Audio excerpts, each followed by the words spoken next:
Apa kabar? Assalamualaikum warahmatullahi wabarakatuh. Kembali berjumpa dengan saya, Hersbuna Arif dari Forum News Network. Bagaimana aktivitas Anda hari ini? Masih ada yang terus melanjutkan libur Hari Raya Idul Fitri 1446 Hijriah? Atau sudah memulai aktivitas kerjanya? Apapun aktivitas Anda, akan saya temani bersama dengan beberapa analisis tentang situasi politik ini. Supaya yang liburan gitu ya nggak kaget-kaget ketika balik lagi aktivitas. Loh, kok situasinya sudah seperti ini gitu ya.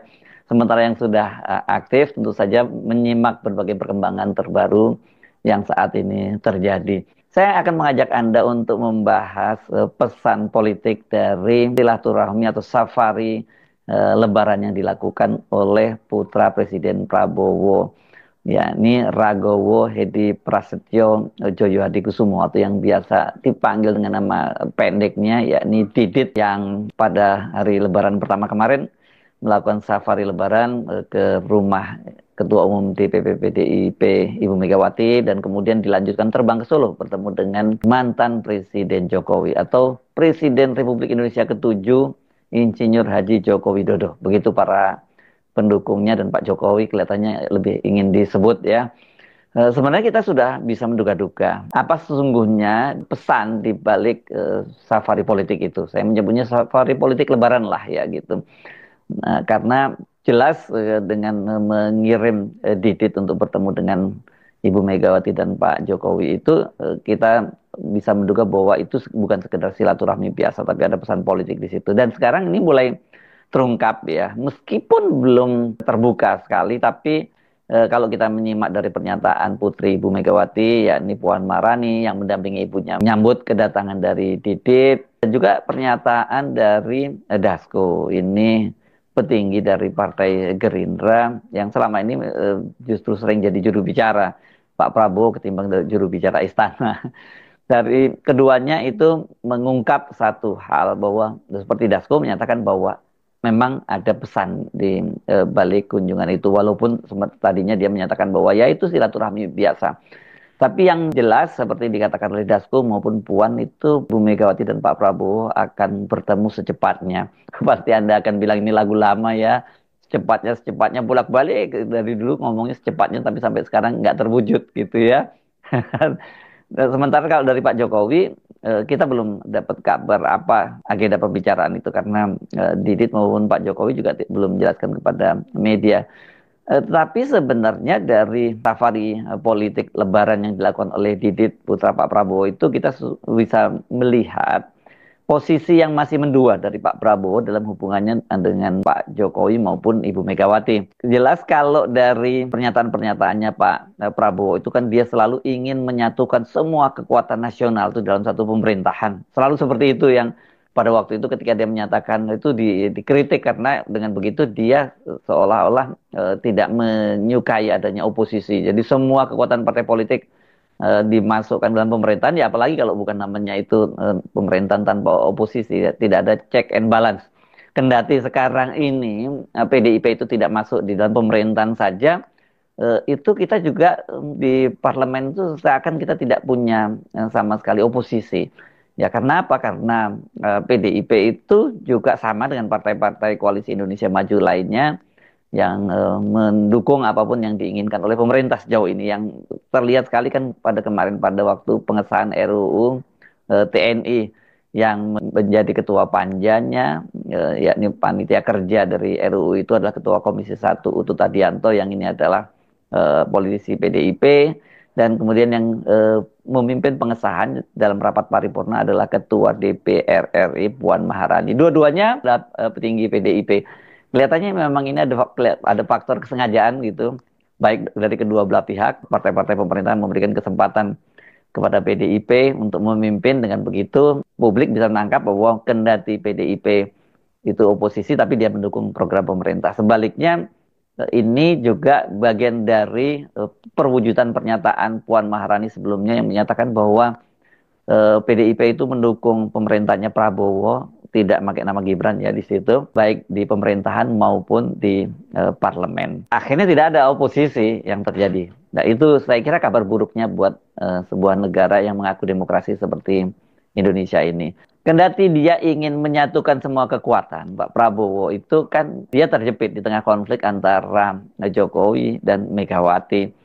Dan konflik antara Jokowi dan Megawati ini saya kira kita bisa pastikan bahwa itu sudah tidak akan bisa dipertemukan lagi. Saya nggak mau menggunakan istilah yang sangat bombastis sampai hari kiamat mereka nggak akan bisa bertemu. Tapi kalau kita melihat watak atau perilaku politik dari Ibu Megawati, ya berat ini untuk bertemu dengan Pak Jokowi. Kecuali kalau Pak Jokowi dan keluarganya datang kemudian meminta maaf terus bersujud pada Ibu Megawati, mungkin itu terjadi. Tapi kan hal itu juga nggak mungkin dilakukan oleh Pak Jokowi karena dia sendiri sekarang merasa dia udah lebih besar kok dari Ibu Megawati kan gitu. Karena dia berhasil mengalahkan Ibu Megawati baik di Pilpres mau di Pileg dan juga di Pilkada di Jawa Tengah gitu. Beda ini hubungan antara Megawati dengan Prabowo yang ya meskipun sampai sekarang itu tidak bertemu juga, tapi kan sangat kelihatan bahwa sinyal dari kedua belah pihak itu selalu ingin menyatakan bahwa ingin bertemu, sama seperti yang sekarang juga segera mungkin akan bertemu. Sesegera mungkinnya kita nggak tahu, mungkin lebih tepat mereka jangan menggunakan kata segera ya, besok gitu, besoknya orang Jawa ini ya, besok itu entah kapan gitu, itu akan lebih pas, lebih diplomatis ketimbang segera tapi tidak segera juga. Kan ini kan sudah sejak lama, sejak menjelang pembentukan kabinet juga dikabarkan Ibu Megawati dengan Pak Prabowo itu akan bertemu, tapi itu tidak, sampai sekarang tidak juga bertemu. Bahkan dalam momen seperti sekarang yang harusnya ini bisa dilepaskan dari soal politik, Ibu Megawati dan Pak Prabowo itu tidak bertemu juga. Pak Prabowo tidak datang ke tempat Ibu Megawati seperti yang biasanya dia lakukan, dan Ibu Megawati nggak mungkin juga dia ikut open house ngantri dengan presiden lain dan juga rakyat untuk bukan untuk sowan, untuk silaturahmi dengan Pak Prabowo. Sementara kalau Prabowo dengan Pak Jokowi hubungannya juga jelas. Ini kan dalam bahasanya Pak Prabowo selalu guru dan murid gitu ya. Jadi dan dia adalah timnya Pak Jokowi dan dia tidak malu-malu bahwa dia akan melanjutkan semua program-program pemerintahnya Pak Jokowi. Walaupun sekarang naga-naganya banyak sekali proyek-proyek, terutama proyek infrastrukturnya Pak Jokowi yang nggak dilanjutkan oleh Pak Prabowo. Dan saya kira sebenarnya alasannya sekarang mudah buat Pak Prabowo menyatakan yang nggak ada duitnya yang dihabisin oleh Pak Jokowi. Kira-kira begitu ya. Makanya saya kemarin menyebut bahwa Pak Jokowi sendiri sebenarnya sulit ini mendefinisikan bagaimana posisinya Pak Prabowo dengan dia itu. Karena menyatakan hidup Jokowi, tapi kok proyek-proyeknya dan banyak sekali program-program dia yang tidak dilanjutkan oleh Pak Prabowo. Karena memang mereka ini kan sangat terkesan dipaksakan. Ya ini seperti kan antara Pak Jokowi dengan Pak Prabowo ini punya paradigma yang sangat berbeda sesungguhnya. Ini seperti minyak dengan air, sebenarnya nggak bisa ketemu. Pak Jokowi itu sangat pro oligarki, pro pembangunan fisik yang berupa proyek mercusuar. Pak Prabowo itu anti oligarki, tidak senang dengan kekuatan oligarki yang mengendalikan pemerintahan. Dia lebih pro pada rakyat dengan menyatakan bahwa program APBN itu harus sepenuhnya digunakan untuk kepentingan rakyat dan nggak perlu malu nggak punya proyek yang mercusuar gitu. Jangan menggunakan anggaran itu untuk proyek mercusuar. Itu jelas disampaikan oleh Pak Prabowo ketika menyampaikan pidato pengantar pada sidang paripurna kabinet yang perdana. Dari situ saja sebenarnya mereka itu sudah tidak ketemu. Selain itu, kendati dia menyatakan sebagai murid dan timnya Pak Jokowi, tapi setelah dia jadi presiden pasti dia tidak mau terus dalam bayang-bayang Jokowi. Pak Prabowo tentu saja ingin dikenang juga dong sebagai presiden yang punya legasi sendiri, yang bukan sekedar dalam tanda petik bonekanya Jokowi. Pasti tidak mau seperti itu. Apalagi kepentingan atau mimpi keduanya berbeda. Yang saya sebut satu bantal tapi punya dua mimpi. Khususnya kalau dikaitkan dengan Pilpres 2029. Ya mereka ini jelas sangat berbeda. Karena itu sekarang ini kalau kemudian pilihannya itu Didit atau Mas Didit yang diutus untuk bertemu dengan Ibu Megawati dan bertemu dengan Pak Jokowi, itu pilihan yang paling tepat ya, karena kesannya tidak terlampau politis dan karena apa? Karena kan dia ini bukan seorang politisi, justru malah dia jauh dari dunia politik, dia seorang perancang busana. Tapi pesan yang disampaikan kuat karena lebih intimate ya. Yang menyampaikan itu adalah putra tunggal dari Pak Prabowo. Tapi sesungguhnya kalau kita cermati, pesan ini bisa menjadi sangat politis dan pesannya sangat kuat. Ya tadi karena posisinya sebagai anaknya Pak Prabowo. Jadi ini saya kira memang cara yang cukup cerdas dan cerdik lah dari Pak Prabowo dalam memainkan kartu politiknya. Didit ini bisa diterima keduanya. Ini terlihat kan dari foto selfie-nya dengan Ibu Megawati, dan Ibu Megawati senyumnya terlihat sangat sumringah. Ibu Megawati kan bahasa tubuhnya sangat mudah dibaca ya, kalau tidak suka dia akan menunjukkan ketidaksukaannya, kalau beliau itu senang dia akan menunjukkan kesenangannya. Jadi kalau kita lihat foto ini, misalnya foto ketika dia selfie bersama dengan Didit, kan terlihat ini Ibu Megawati nyaman gitu ya. Sementara dengan Pak Jokowi ya seperti biasa, Pak Jokowi juga menyambutnya dengan sangat baik. Kan kemarin itu Didit itu melakukannya pada hari pertama setelah dia mendampingi Pak Prabowo menerima para tamu-tamu di dalam open house di Istana Merdeka. Kemudian setelah itu dia hadir di rumahnya Ibu Megawati yang kali ini tidak membuka open house. Dan setelah itu sorenya terbang ke Solo gitu, ketemu dengan Pak Jokowi. Jadi ini betul-betul menunjukkan Pak Prabowo men-treat dengan baik keduanya, men-treat Ibu Megawati, men-treat dengan Pak Jokowi juga gitu ya. Kalau dalam bahasa orang Jawa mungkin disebutnya ini nguwongke ya, itu apa ya dalam bahasa Indonesia nguwongke itu sangat sangat menghargai lah begitu ya ke kedua-duanya itu. Kalau Pak Prabowo yang datang, baik itu ke tempat Ibu Megawati maupun Pak Jokowi, pasti akan menimbulkan perasaan tidak nyaman kedua-duanya. Padahal Pak Prabowo tetap punya kepentingan jangka pendek maupun jangka panjang untuk kedua-duanya. Mungkin lebih tepatnya malah kepentingan jangka panjang ya. Katakanlah misalnya gini, kalau Pak Prabowo yang datang ke Ibu Megawati, sowan, walaupun sebenarnya memang dari usia Pak Prabowo lebih muda, jadi wajar kalau sowan ke lebih tua, tapi kan posisinya Pak Prabowo sebagai presiden gitu. Pasti Pak Jokowi juga merasa tidak akan nyaman. Ada apa ini? Dia pasti akan bertanya-tanya. Sebaliknya kalau Prabowo yang sowan ke Solo atau katakanlah Jokowi yang datang ke istana, jelas tafsir politiknya akan berbeda. Itu bukan hanya buat Ibu Megawati tapi juga buat publik. Berarti sebenarnya kalau katakanlah kemarin Pak Jokowi datang ke istana ya bersama dengan open house, sesungguhnya sedikit lebih netral walaupun ada bau politiknya.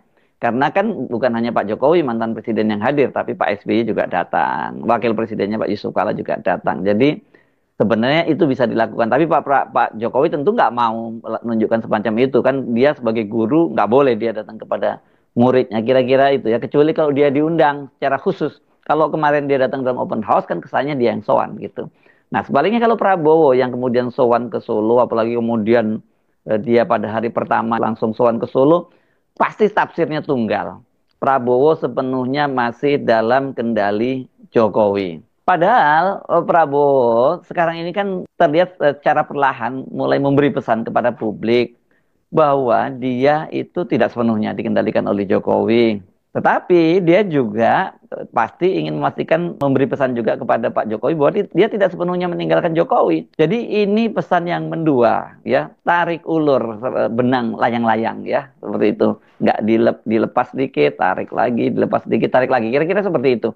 Jadi Prabowo nggak bisa juga dalam situasi semacam itu memenuhi tuntutan publik sepenuhnya. Misalnya membuat cut loss dengan Jokowi atau pokoknya disengagement dengan Jokowi gitu. Buat dia itu lebih aman bermain seperti sekarang. Pak Jokowi masih kadang-kadang diundang untuk makan malam bersama, masih diundang untuk buka bersama di istana dan sebagainya. Tapi beberapa proyeknya tidak dilanjutkan, dan kemudian dengan Ibu Megawati tetap membuka hubungan.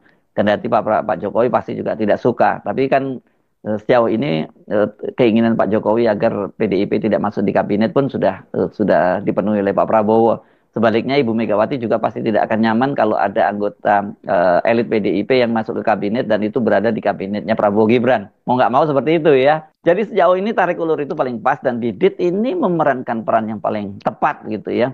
Saya kira ini Pak Prabowo itu dia baru akan mengambil sikap yang tegas itu setelah mendekati Pilpres 2029, manakala kepentingannya berbeda dengan Jokowi, dan bisa kita pastikan kepentingan pasti akan berbeda. Kenapa? Karena Pak Prabowo kan sudah secara resmi didukung oleh Partai Gerindra melalui Kongres luar biasa. Dia menjadi calon presiden pada tahun 2029. Meskipun belum diumumkan oleh Pak Jokowi, ini Pak Jokowi pasti menginginkan Gibran yang maju. Itu kan kelihatan sekali dari langkah-langkah politik yang dilakukan oleh Gibran yang terus-menerus melakukan pencitraan, berkunjung ke berbagai daerah, bertemu dengan rakyat dan sebagainya gitu. Dan juga Pak Jokowi yang terus-menerus menerima tamu, melakukan konsolidasi di Solo. Jadi dipastikan akan berbeda.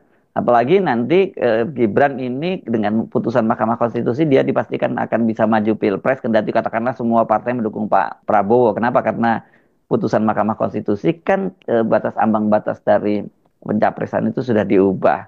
Jadi PSI juga bisa nanti akan mengusung Gibran sendirian gitu. Apakah kemudian dipastikan bahwa Pak Prabowo kalau dia bersama dengan seluruh partai mendukung Pak Prabowo akan menang? Belum tentu.